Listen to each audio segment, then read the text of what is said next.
Hey guys, Level Cap here, and today we're taking a look at Sniper Ghost Warrior contracts. More specifically, we're taking a look at the most insane setups possible in this game. What I'm using here is basically the max level, highest powered sniper rifle in the game with all the perks and everything. And before we get into that, I'd first like to thank CI Games for sponsoring this video. If you want to pick up Sniper Ghost Warrior contracts, click the link in the video description. Contracts is the fourth game in the Sniper Ghost Warrior franchise. The first two games were somewhat linear and more focused on individual targets in specific situations.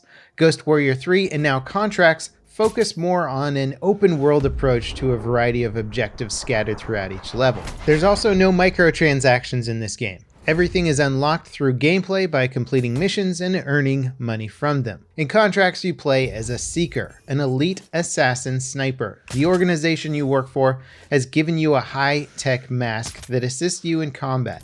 It can scan for enemies, it gives you thermal vision, and it provides targeting assistance while you snipe. The dynamic reticle system has windage and bullet drop guides that help you land shots on target, which gives the sniping a more realistic edge than you might expect. As you play, you can unlock new weapons, gadgets, and skills that enhance your effectiveness in a variety of situations. The gameplay I'm showing you today is everything maxed out, so all skills unlocked, high-level equipment, and the highest damage sniper rifle in the game. At the start of the game, you might feel like one guy versus an army, but as you unlock new skills and weapons, you start to feel like a hunter rather than the prey. Since I have all of the perks unlocked in this gameplay, I can do things like scan for targets, see people through walls, hide even better, and many more cool combat options. The rifles I'm using are also super powered. They have all the attachments unlocked to do the most damage or suppress my shots the most.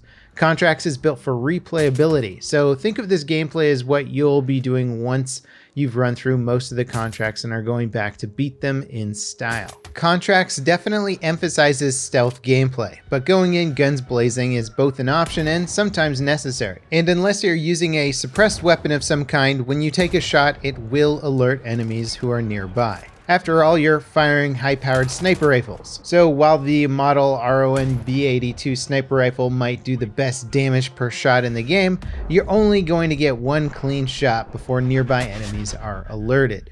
Best practice is to take your one shot, reposition, and wait for the enemies to come down from alert status. This way you can pick off exposed targets from a distance and then move in to complete additional objectives. Obviously, being a sniper assassin means you'll be killing specific targets, but there's also opportunities to earn more XP and more money by completing side objectives like hacking computers and killing additional targets. You can also find bounties in each area where killing a specific target and looting their body will give you additional money to unlock things with. In total, there are 5 open area maps. Each one offers unique locations, times of day, weather, and more. Each map has 5 main contracts to complete, so 25 in total across all of the maps. On top of the main contracts, there's also challenges you complete, like using stealth, not killing anyone but the primary target, or using something like gas mines to kill enemies. Gas mines are probably the funniest way to kill unsuspecting enemies. Motherfucker!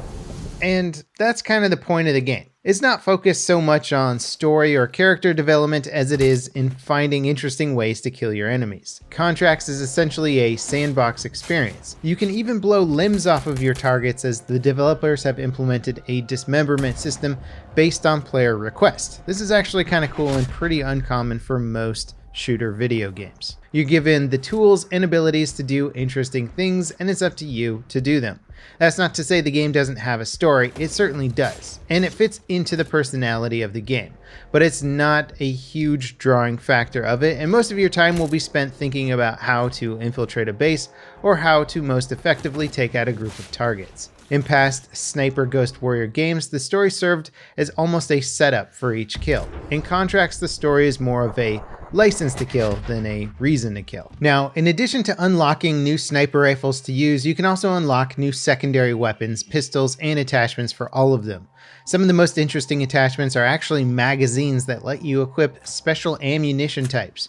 You can use things like explosive rounds and anti-armor rounds to improve your effectiveness against appropriate targets. If you haven't unlocked a very high-powered sniper rifle yet, you can use armor-piercing rounds to deal extra damage to heavily armored targets, for example. There are also some interesting gadgets like throwing knives and a remotely operated sniper rifle. There's also skills that give gadgets special attributes like proximity alerts for nearby enemies, additional uses, and even more. Basically, the higher you level up, the more insane all of your equipment will get. And while high-powered sniper rifles are all well and good and should certainly be sought after, what about the stealth options? There are a handful of suppressed weapons available to you in contracts that let you go all-out sniper assassin.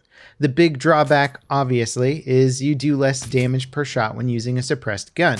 So getting those one-shot kills requires a little bit more precision than with a regular rifle. But the obvious benefit is being able to take out multiple targets without exposing your position. Enemies will still be alerted if they spot a dead body or somebody nearby gets shot, but with a suppressed rifle, they will not be able to pinpoint your position. Using a suppressed pistol is an excellent way to move around and take out targets silently, but you are going to have to hit them in the head for those one-shot kills, and armored targets, well, the pistol really isn't going to be very useful. In a pinch, they can certainly save you, but there's a lot of other interesting secondary weapon options. If going in guns blazing is a bit more your style, there's a variety of assault rifles and shotguns for you to choose from as a backup weapon to your sniper rifle. These are fairly high-powered weapons and reward accuracy. The big disadvantage is the limited range that you have to engage your enemies at with your secondary weapons. In close quarters against a group of enemies or even enemies that have been alerted, an assault rifle will make short work of a bad situation. Looking at the different gameplay options though, I'd have to say stealth is probably the most interesting and challenging way to play contracts. The lower damage weapons you'll be using mean that you'll have to be more accurate overall, but you have more flexibility in how you approach each objective.